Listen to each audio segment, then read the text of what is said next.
magbibigay ako ng 1 milyong sako ng bigas para sa mga pamilya sa Batangas na hindi pa nakatanggap ng ayuda sa gobyerno.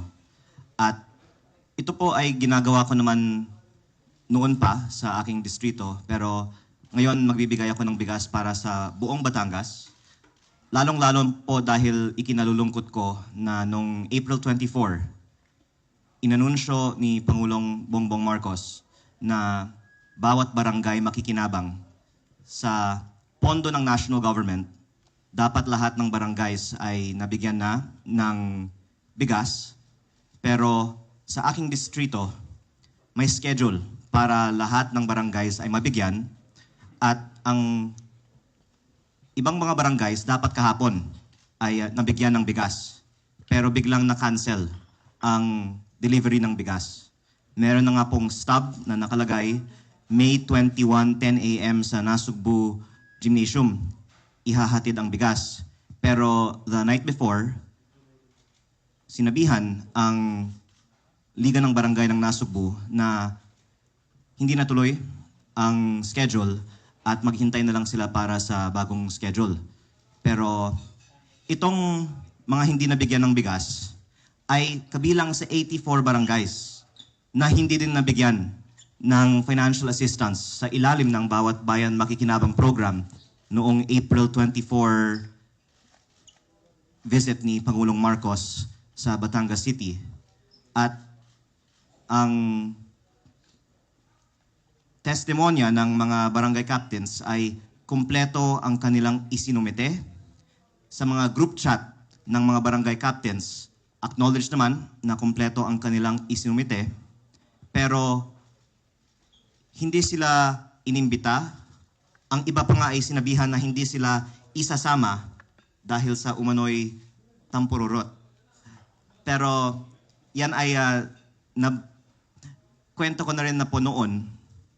Ang dinadagdagan ko lang ngayon ay ang parehong barangays na hindi binigyan ng 200,000 pesos per barangay noong April 24 ay kahapon naman hindi binigyan ng ipinangakot at inischedule na bigas. Kaya nalulungkot ako kasi kung marami tayong mga kababayan na hindi nabibigyan ng ayuda dahil sa kakulangan ng pondo ng gobyerno, mauunawaan ko yan. Kasi hindi naman kaya ng gobyerno sagutin ang pangangailangan ng lahat ng mga Pilipino. Pero kapag ipinangako na ng ating Pangulo na bawat barangay makikinabang at inilaan na ng nasyonal na pamahalaan ang pondo para sa bigas para sa bawat barangay, may stub na, ini-expect na ng mga BHWs at barangay tanods ng mga barangays na ito ang bigas para sa kanila kahapon, at biglang sinabihan sila na hindi tuloy ang delivery ng bigas para sa kanila. Ikinalulungkot ko kasi nagiging collateral damage ang iilang mga Pilipino sa politika. So kung you're saying na politika yung punot dulo nito? Maganda kung may paliwanag kung bakit yung same barangays na hindi binigyan ng 200,000 ay ngayon hindi binigyan ng bigas. Pero kaya ko yan din masasabi dahil mismo testimonya nila, sinabihan sila ng Kapitolyo na hindi sila isinama sa April 24, 200,000 pesos distribution ni Pangulong Marcos dahil sa tampururot sa Kapitolyo. Kaya ako po ay walang ganong salita sa aking bokabularyo. Natutunan ko lang yung salitang tampururot galing sa mga kapitan ng aking barangay. Pero kung maiba lang tayo, punta naman tayo sa national. Meron kang proposal na yung VAT sa gasolina, petroleum products, bawasan from 12% gawing 10%. At may computation ka rito kung paano ano yung matitipid ng gobyerno at pwedeng ibigay sa taong bayan. Tama ba to?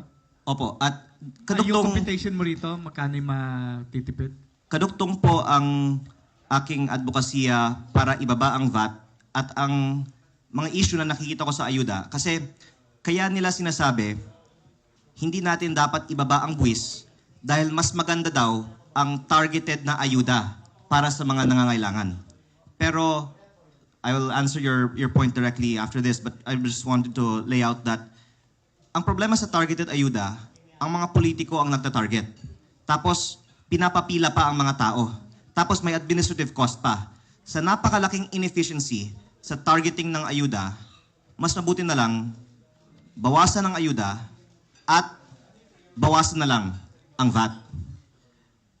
Ang position paper na isinumite ng Department of Finance sa Kongreso tungkol sa aking House Bill 4302 na inihain ko nung Setyembre last year ay ang DOF ay tutol sa pagbaba ng VAT dahil sinabi nila mahigit 250 billion pesos per year ang mawawala sa revenue ng gobyerno. Pero mali po na tawagin itong kawalan. Dahil yan po ang matitipid ng mga taxpayers. Ang 250 billion divided by, let's say, 28 million families ay mga 9,000 pesos per family per year. At At saka kung maputo lang kita, malaki yung kinita na ng gobyerno doon sa pagtaas ng nung sumipa yung diesel na 130 pesos per liter. Ano na sila nun, di ba? Windfall na. Opo. So, unlike sa ibang bansa na ASEAN, like Indonesia, sinubsidize ng gobyerno yung fuel, kaya wala masyadong pagtaas. Pero dito, walang nangyaring ganon. Tama. So, tama yung position mo no, kung babawasan niya na gagawin 10%.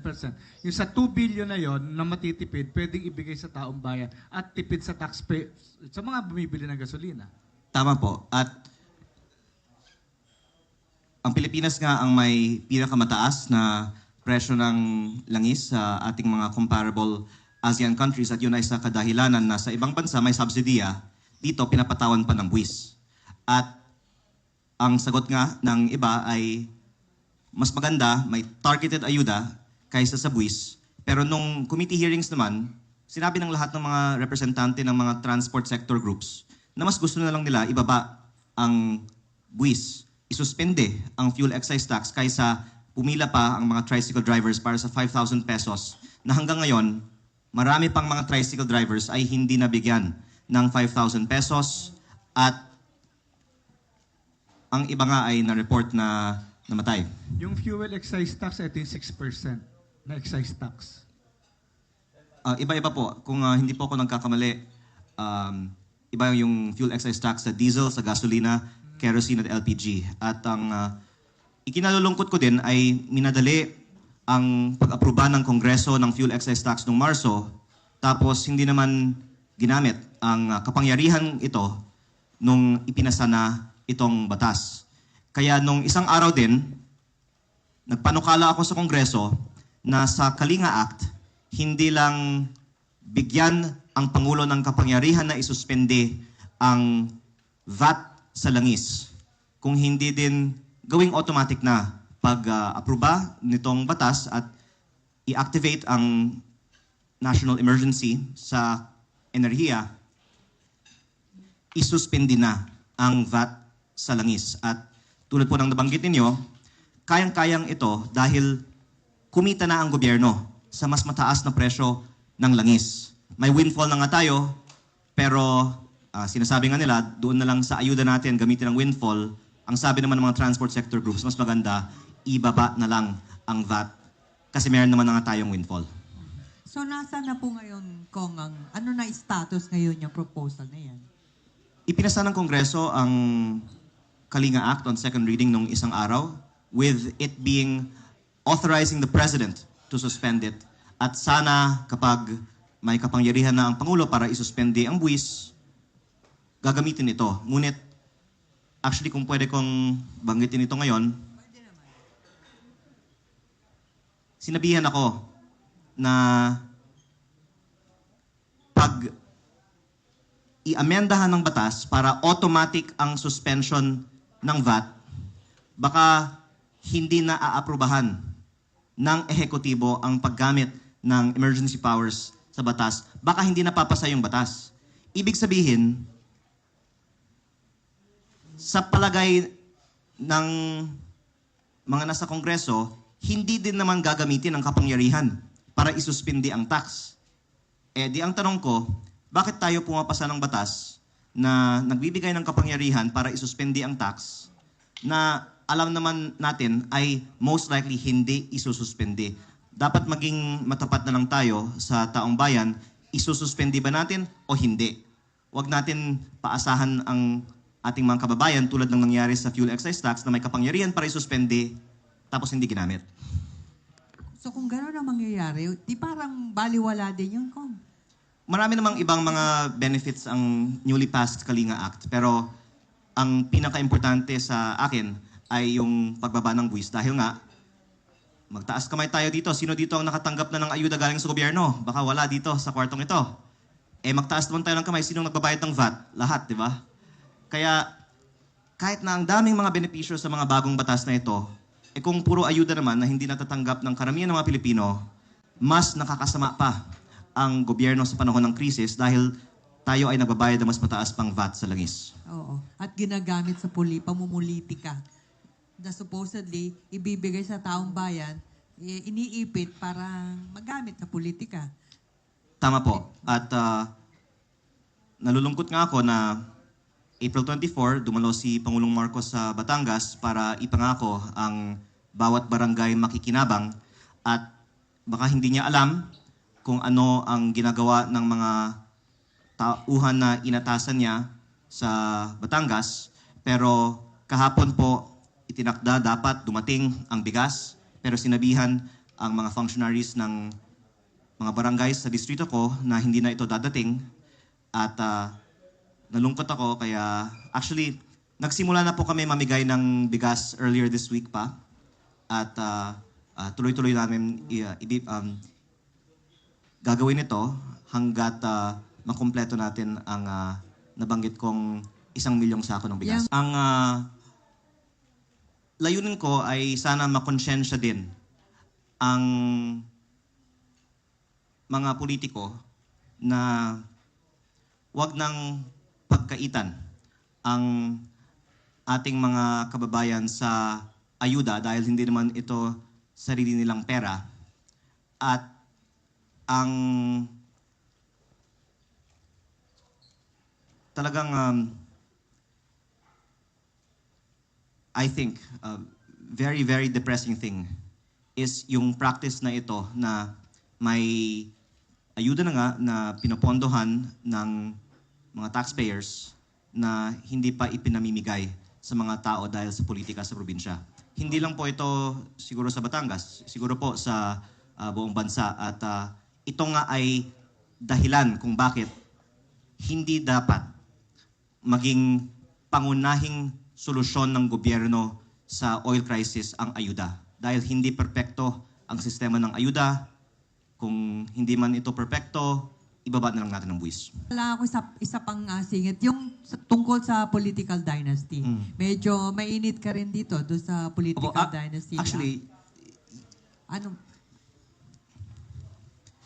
just to recap for your viewers, ang Anti-Political Dynasty Act, House version, ay magproprohibit ng political dynasty up to the 2nd degree of consanguinity per position at walang pagbanggit ng party list.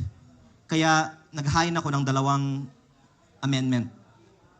Una, ipagbawal ang sabay na pagsisilbi ng district congressman at party list congressman. Okay. Kasi ipagbabawal ang 2 kamag-anak na tumakbo sa isang distrito. Pero kung isa tatakbo sa distrito at isa tatakbo sa party list, pwede. Eh ano yun kung hindi dynasty? Oo.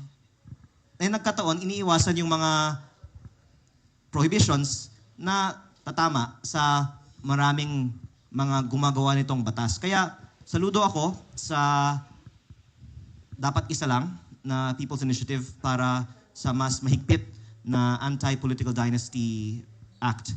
At I think sa Senate version, mas mahigpit din ang prohibition sa political dynasty na ang iba naman ay nagpapanukala na up to the 4th degree of consanguinity. Kasi hindi pwede mag-asawa pero pwede magpinsan. Di ba? Nalulungkot ako na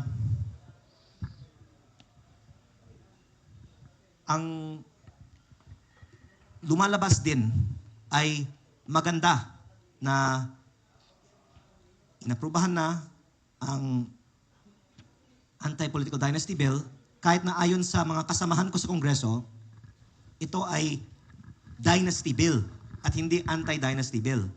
Kung titignan natin ang laman nito.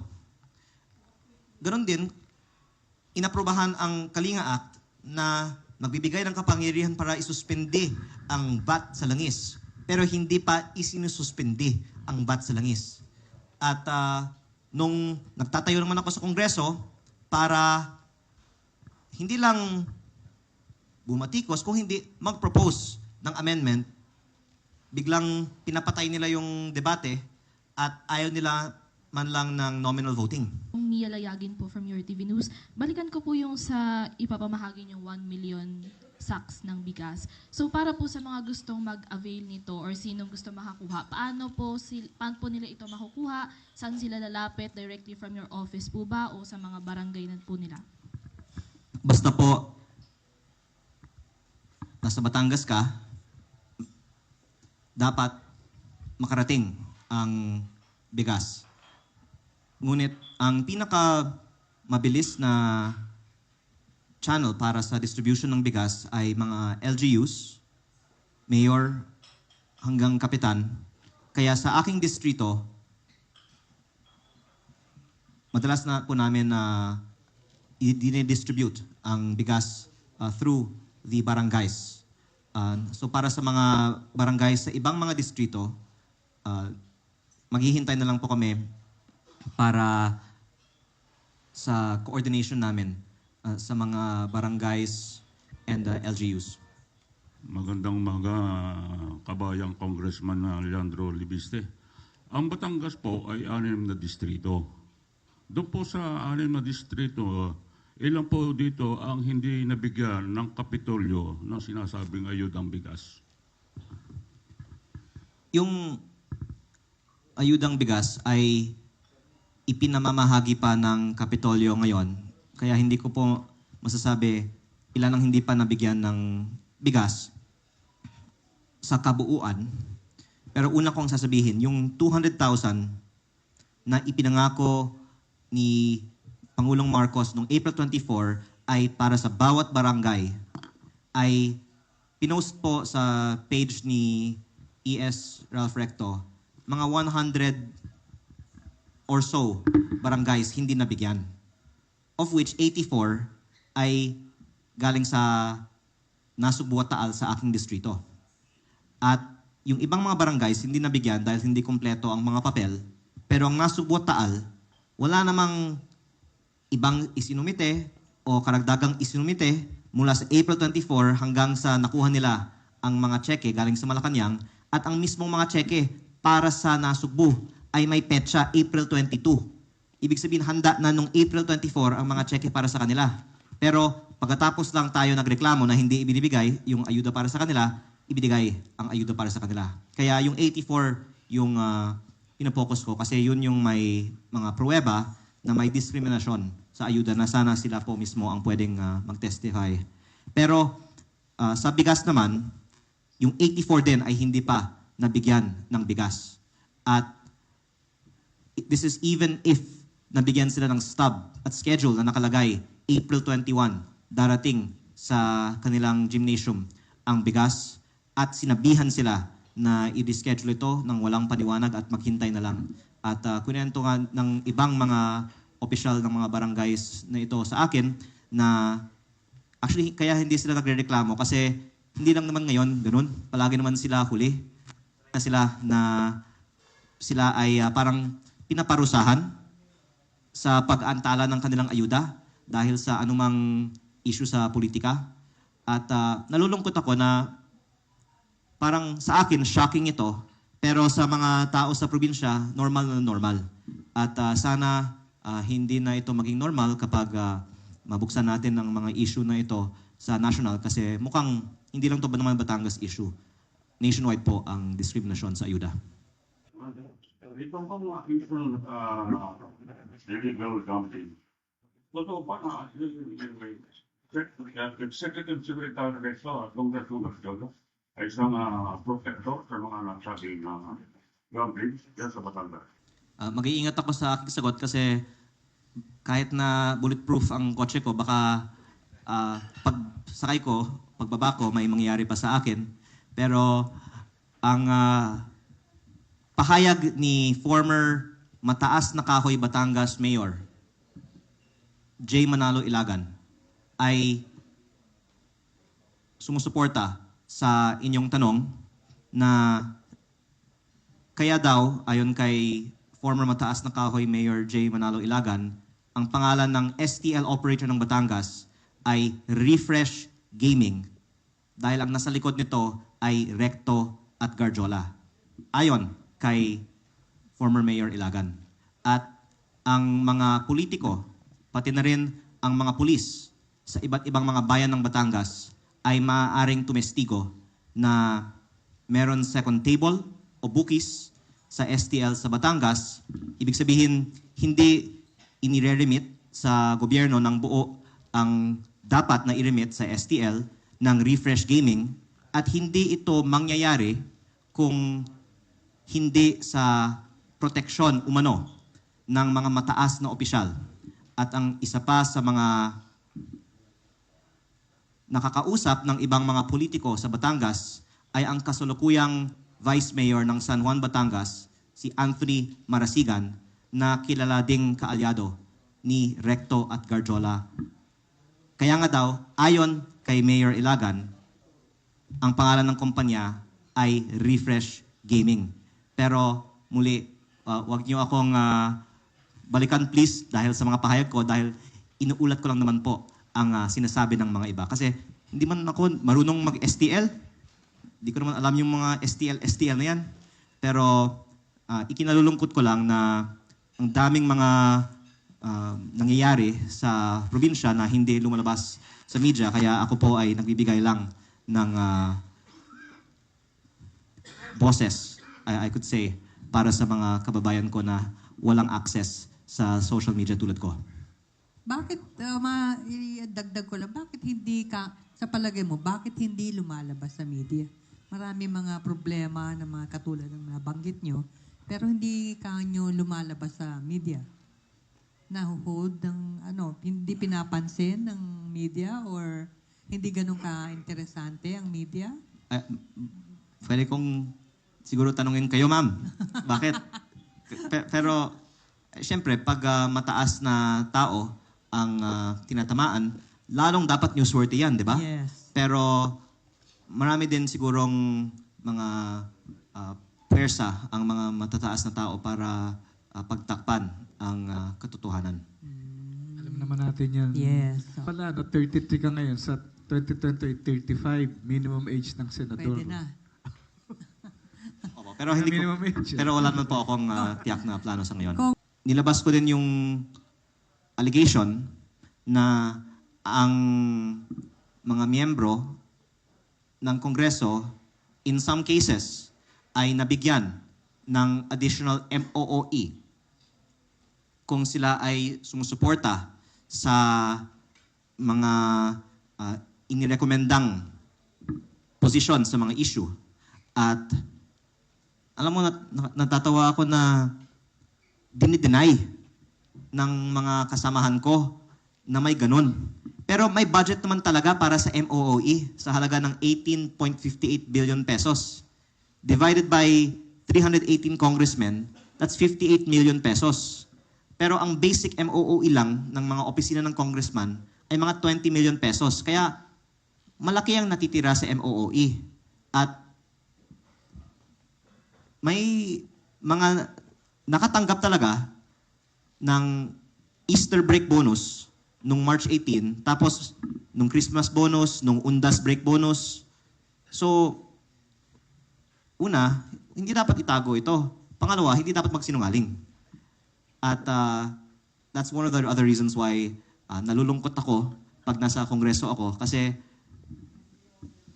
kasinungalingan ang pagsasabi na walang extra MOOE ang iba sa ating mga kasamahan. Twinkle, mukhang kailangan natin mag-part 2 kay Kong Lian, ano? Kasi marami pang hindi na tatakel. Pero dahil nga overtime na tayo, siguro yung closing statement na lang, Kong. Again, ang balak ko sana ngayong araw ay hindi gumawa ng mas marami pang mga kaaway sa Kongreso. Baka namang wala, Kong eh. Oh, pero maingat naman ako sa mga sinasabi ko. Very safe naman yung mga tanong mo. Naghihintay kami ng yung talagang pasabog mo. Opo. Okay. Opo. Siguro sa part 2. Opo. Pero ang dahilan nga po kasi ay sa nakaraang mga linggo sa Kongreso, marami na po akong mga sinabi na hindi ikinatuwa ng aking mga kasamahan, pero sana naman maunawaan nila na nasa Kongreso tayo para talagang talakayin ang mga national issues at hindi lang sumunod sa mga script, di ba? Pero ang main thing sana na gusto kong hilingin sa aking mga kapwa-kawani ng gobyerno ay huwag natin gamitin ang ayuda para sa politika. At kung ipinangako ni Pangulong Marcos, bawat barangay at bawat bayan makikinabang, sana talagang makarating sa mga Pilipino ang ipinangakong ayuda. At sa aking probinsya, inanunsyo ko po ngayong umaga na magbibigay po ako ng 1 milyong sako ng bigas para sa lahat ng mga pamilya na hindi nakakatanggap ng ayuda ng gobyerno, at sana makokonsensya din ang mga kapwa kong Batanggenyo na mga politiko na wag piliin ang mga nakakatanggap ng ayuda ayon sa politika at ipamigay ang dapat ipamigay sa mga Pilipino. Thank you, Kong Lian. Maraming salamat po sa mga kaibigan nating media na nandito ngayon, at salamat sa ating mga sponsors, ang Philippine Charity Sweepstakes, Office of the Manila Mayor Isko Moreno, and the Philippine Amusement and Gaming Corporation. Thank you so much, and thank you, Kong. PCSO at Pagcor pala ang sponsor natin. Ay, legal naman ng STL Yung bookies, yung illegal. Yun. Kaya ang advokasya ko, itigil ang illegal gambling para lumaki ang koleksyon ng PCSO. Sino nga ang nagpoprotekta sa mga yan? Sa part 2 na yan, Twinkle. Sana magkaroon ng pagdinig ang Kongreso at ipatawag natin ang mga mayor ng Batangas para sila mismo ang tumistigo.